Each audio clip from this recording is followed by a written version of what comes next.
তো hello bran, আসসালামু আলাইকুম। আশা করি ভালো আছেন আপনি। তো আল্লাহর মতে আমি বরাবর ভালো আছি। আপনাদের নতুন বছরের শুভেচ্ছা। নতুন বছরের প্রথম দিন, তো নতুন বছরটা সবার জীবনে ভালো কাটুক দোয়া করি। আর আগে যা হয়েছে হয়েছে সব ভুলে যান, নতুন করে জীবন শুরু করেন নতুন বছরে। তাহলে দেখবেন জীবন সুন্দর। তো গাইজ দেখেন কি পরিমাণ কুয়াশা, না বললেই নয়। তো দেখেন এখান দিয়ে আবার রাস্তার কাজ ধরতেছে।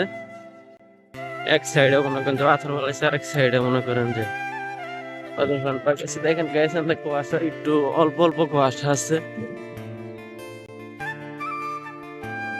একচুয়ালি ভালো লাগছে, শীতের দিন কুয়াশা পড়ছে, এটা কোনো খারাপ না। আমার অবস্থাটা কি,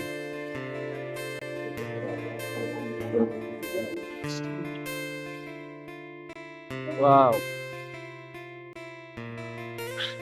তো গাইস শীতের দিনগুলা দেখার মতন হয় আর কি, যে এত সুন্দর হয়। এই ছোট ছোট বাচ্চারা আর কি স্কুলে যাইতেছে, এই যে মানুষরা অফিসে যাওয়ার জন্য দাঁড়ায় আছে। সবাই সবাই কাজের জন্য ব্যস্ত। আবার অনেক অলসরাই আছে যে মনে করেন যে শীতের দিন খালি নাক ডায় কে খালি ঘুমায় আর ঘুমায়। এটা কিন্তু ঠিক না। আসলে মানুষের জীবনে অলসতা হয়েছে কাল।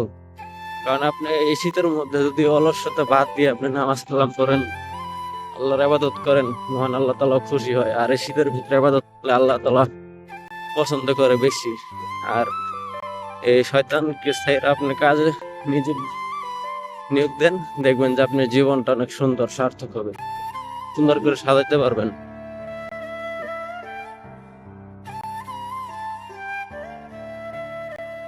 তো গাইজ দেখেন সব জায়গায় আর কি কুয়াশায় টিপ মেরে আসছে, একদম নিস্তব্ধ।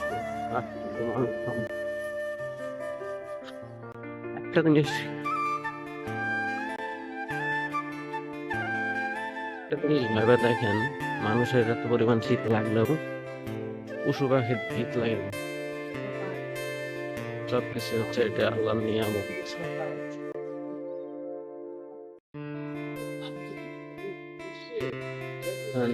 নতুন বছর প্রথম দিনে স্কুলে যাইতেছে, আর আমরা ছোটবেলায় নতুন বছর প্রথম দিনে ঘোরাফেরা করবো চেষ্টা করি।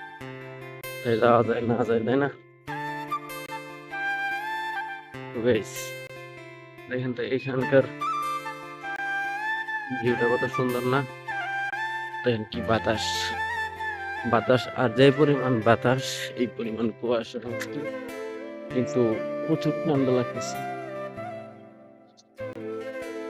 এই শীতের ভিতরে আপনি বাইরে ঘুম থেকে উঠবেন, ওইটা যদি কোনো কাজ না করেন তাহলে আপনি শান্তি পাবেন না। কেন জানেন? কারণ শীতের দিনে যে কোনো কাজ করবেন মনটা একদম ফ্রেশও থাকবে, চিন্তা ভাবনা কিছু থাকবে না, আর শীতটাও লাগবে না। বিশ্বাস না করলে আপনি মিলাই দেখতে পারেন যে আমি কথাটা কতটুকু সত্যি কইলাম। আর দেখেন গাইস, এখান আগে যে পরিমাণ পানি ছিল প্রজেক্টে, আর এখন কিন্তু ধরতে গেলে পানি নাই। কারণ শীতকালে আসলে পানি পুনি সম্পূর্ণ কিছু কমে জায়গা।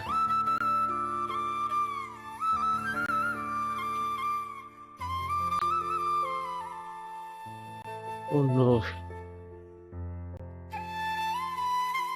শীতের দিনে এই জিনিসটাই ভালো লাগে। আর এখন পর্যন্ত রস খাইতে পারি নাই, তো শীতের দিন চলে আসছে যেহেতু রস একদিন খাইতে যাবো সবাই মিলে।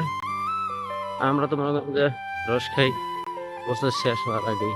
আর এবার মনে করেন যে নতুন বছরে নতুন বছরের দিনগুলো সবারই ভালো কাটুক দোয়া করি। সবাই ভালো থাকবেন। আসসালামু আলাইকুম।